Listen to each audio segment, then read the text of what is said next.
14 February جس کو Valentines day کے نام سے سیلیبریٹ کیا جاتا ہے. اب اس کی ہسٹری کیا ہے؟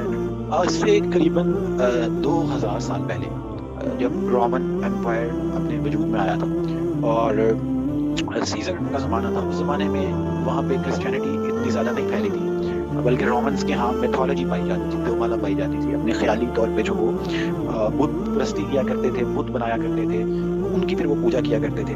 تو اور اس کے ساتھ ساتھ انہوں نے خیالی قسم کے دیوتا بنائے ہوئے تھے اور بہت سارے، یعنی آسمان کا دیوتا، زمین کا دیوتا، اور پھر پوری کی پوری ایک میتھولوجی بنی ہوئی تھی.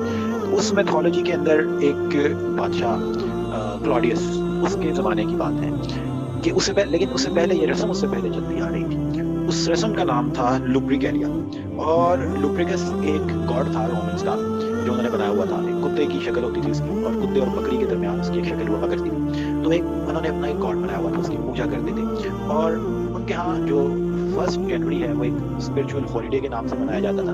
لیکن اس کے ساتھ ہی جو ایک آگے آپ دیکھتے ہیں کہ بہار کا موسم آ رہا ہے، تو اس بہار کے موسم میں فیبرری کا مہینہ ہوا کرتا تھا. تو فیبرری کے مہینے کے اندر 14 فیبرری کو وہ یہ جو رسم ہے لوپریکیلیا کی، یہ جو ان کا دن کا تہوار تھا، اس کو خصوصاً وہ منایا کرتے تھے. اس کے اندر بہت سی رسمیں ہوا کرتی تھیں، جس میں فار ایگزامپل ایک رسم یہ ہوا کرتی تھی کہ ایک کتا اور ایک بکری لا کے ذبح کی جاتی تھی، اور ذبح کر کے اس کا جو خون ہے وہ اپنے ماتھے پہ لگایا جاتا تھا. اور اس کا خون اپنے ماتھے پہ لگا کے پھر ایک ملک کے ساتھ ایک ڈبہ بڑا ہوتا تھا، اس کے اندر فارم ڈبو کے تو اپنے ماتھے